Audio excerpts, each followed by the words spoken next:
Sejam bem-vindos a mais uma edição do programa Inteiro Teor. Fique com a gente e confira importantes decisões da Justiça Federal na Primeira Região. Justiça garante à pessoa com deficiência auditiva o direito de ter intérprete na língua de sinais em Instituto de Educação Superior. TRF1 mantém sentença que considerou legal a atuação do CONANDA contra a PEC que discute redução da maioridade penal. No quadro Inteiro Teor Notícias, fique por dentro de questões da Justiça Federal que impactam a vida de muitos brasileiros. Não sai daí!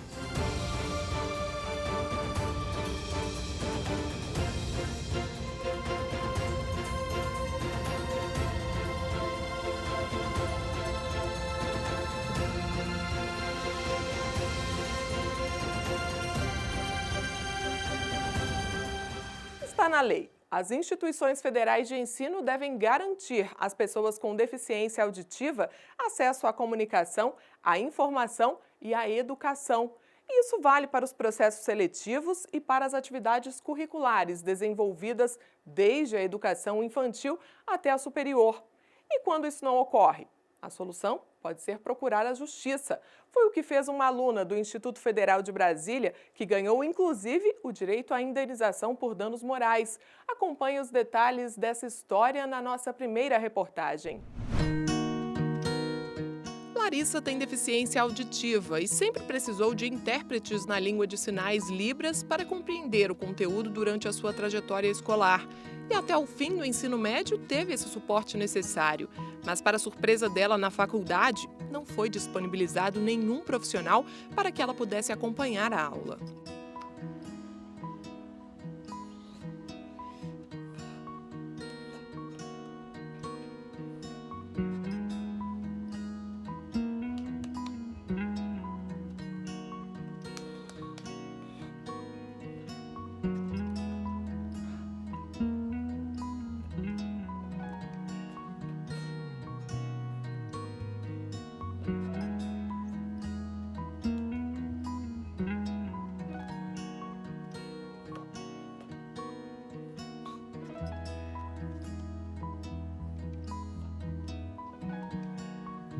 Diante da situação, Larissa decidiu entrar com uma ação na justiça. A advogada dela explica quais foram os argumentos utilizados no processo. Tanto a Constituição quanto a lei brasileira de inclusão, o Estatuto da Pessoa com Deficiência, são normas claras que garantem, inclusive por meio do Estado, a educação à pessoa com deficiência. O Estado ele tem a obrigação de garantir à pessoa com deficiência a mesma oportunidade de acessibilidade à educação. Já em primeira instância, Larissa garantiu o direito e conseguiu acompanhar o curso de Tecnologia em Gestão Pública com intérprete. O caso veio parar aqui no Tribunal Regional Federal da Primeira Região e a quinta turma entendeu que, de fato, houve falha por parte do Instituto Federal de Brasília em não fornecer à aluna intérprete habilitada em Libras, mesmo após receber requerimentos e reclamações da estudante. O colegiado destacou que houve evidente violação ao princípio da dignidade da pessoa humana e do direito fundamental à educação. Os magistrados citaram ainda que, além de a Constituição garantir o acesso da pessoa com deficiência mediante atendimento especializado, o decreto número 5.626 de 2005 traz a previsão do intérprete de Libras em sala de aula e a portaria do MEC 3.284 de 2003 também colabora neste sentido. O tribunal determinou ainda o pagamento de indenização por danos materiais e morais. Outro estudante com deficiência auditiva da mesma instituição, o Felipe, também teve seu direito a um intérprete garantido pelo TRF1.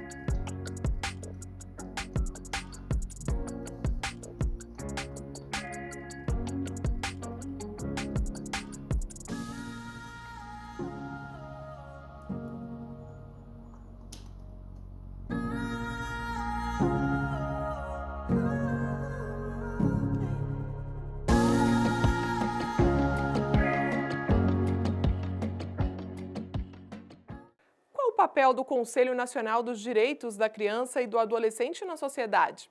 Quais os limites dessa atuação? Conheça o entendimento da Justiça Federal sobre o tema na reportagem de Rafael Braga. O Conselho Nacional dos Direitos da Criança e do Adolescente, CONANDA, atua na proteção integral da criança e do adolescente. De acordo com o artigo 227 da Constituição Federal, essa proteção é responsabilidade do Estado, da família e da sociedade, conforme explica Lucas Batista Pinheiro, secretário executivo do Conselho. O CONANDA é exatamente esse fórum onde família, Estado e sociedade se reúnem para debater políticas públicas, para elaborar normas gerais da política de atendimento da criança e do adolescente. Além de elaborar normas gerais da política de atendimento da criança e do adolescente, é dever do CONANDA fiscalizar ações do poder público e de entidades não governamentais em relação a essa política de atendimento dos direitos da criança e do adolescente. Criado em 1991 como um órgão deliberativo, o CONANDA faz a gestão do Fundo Nacional para a Criança e o Adolescente. Dentre outras ações, realiza pesquisas e campanhas relacionadas às políticas de proteção aos menores, uma atuação que foi questionada na Justiça Federal por meio de ação popular. No processo, foi debatida mais especificamente a decisão do CONANDA de destinar verbas do fundo que administra para custear manifestações em parceria com a Unicef e a Unesco contra a proposta de emenda à Constituição, que pretende reduzir a maioridade penal de 18 para 16 anos. A destinação dos valores ocorreu em 2015, quando estava em discussão a PEC 171, de 1993, que chegou a ser aprovada em primeiro turno na Câmara dos Deputados, em uma votação marcada pela mobilização de grupos pró e contra a redução da maioridade penal. Atualmente, o tema é discutido no Senado por meio da PEC 32, de 2019.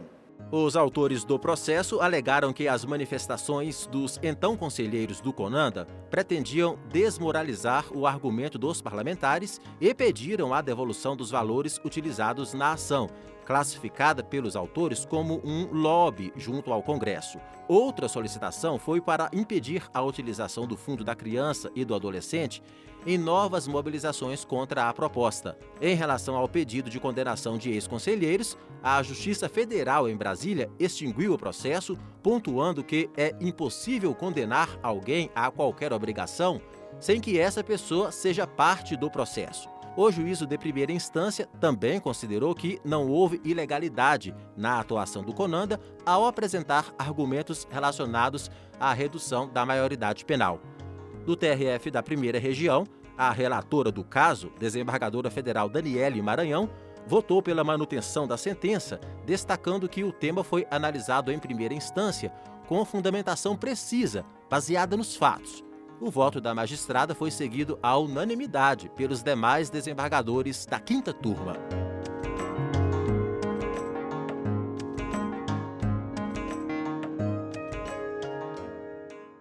Decisões como essas estão no nosso portal. Acesse www.trf1.jus.br. E veja a seguir, no quadro Inteiro Teor Notícias, acompanhe decisões da Justiça Federal que impactam a vida de muitos brasileiros. É já, aqui no Inteiro Teor.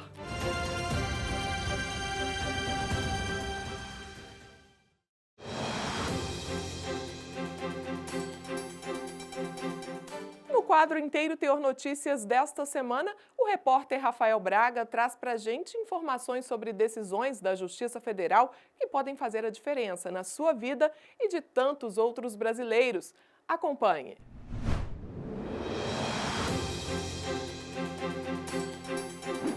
Olá! Uma decisão do TRF1 reforçou que o Judiciário não pode substituir banca examinadora para reavaliar conteúdo de questões de concurso público. Um candidato do 10º exame de ordem realizado pela OAB entrou com um mandado de segurança da Justiça, argumentando que a banca tratou a decadência trabalhista como instituto jurídico preliminar e não como, a seu ver, questão prejudicial de mérito. O candidato sustentou que isso configuraria erro material. Mas a desembargadora Gilda Sigmaringa Seixas, da 7ª turma, lembrou que o tribunal reiteradamente tem decidido que não cabe ao judiciário revisar provas substituindo os critérios de aferição de banca examinadora. A magistrada destacou ainda que a jurisprudência do STF até permite, excepcionalmente aos magistrados, exercer juízo de compatibilidade do conteúdo das questões do concurso com o previsto no edital, mas que este não é o caso examinado nos autos, onde o candidato no exame de ordem pretendia apontar a falta de clareza no enunciado como o fator que o teria levado a erro. O TRF1 negou a apelação da Associação de Magistrados do Estado de Goiás, que buscava o direito a seus associados de deduzirem integralmente no cálculo do imposto de renda despesas próprias e dos dependentes com educação, sem as limitações impostas pelo artigo 8º da Lei 9.250 de 95. Mas a 8ª turma entendeu que o Judiciário não pode definir isenções tributárias não previstas em lei e que, apesar de a associação defender a inconstitucionalidade do dispositivo legal, a jurisprudência do TRF1 já entendeu que o limite é constitucional. 3 pessoas foram condenadas por fraude em financiamento do BNDES. Uma delas, um empresário, conseguiu mais de R$1 milhão para implantar uma granja de criação de suínos em parceria com uma empresa frigorífica e tendo o Banco de Desenvolvimento de Minas Gerais como agente repassador. O BNDES constatou irregularidades na aplicação de recursos referentes à prestação do serviço de construção civil, já que foram apresentados recibos emitidos com data posterior à efetiva realização da obra. Ficou comprovado, inclusive, que o gerente do banco orientou o empresário e o funcionário do frigorífico a substituírem as notas por recibos falsos. Os envolvidos foram condenados por crime contra o sistema financeiro nacional.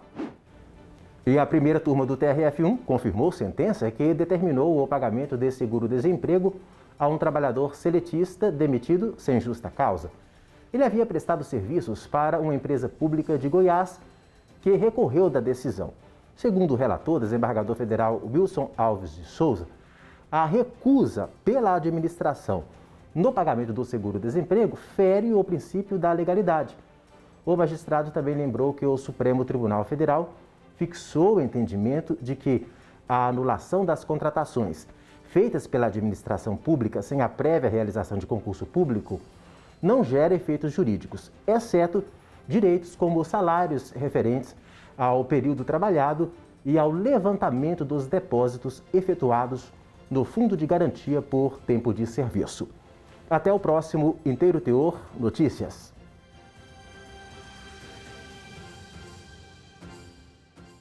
A gente se despede aqui na TV Justiça, mas continuamos conectados no nosso portal e nas redes sociais, Facebook, YouTube e Instagram.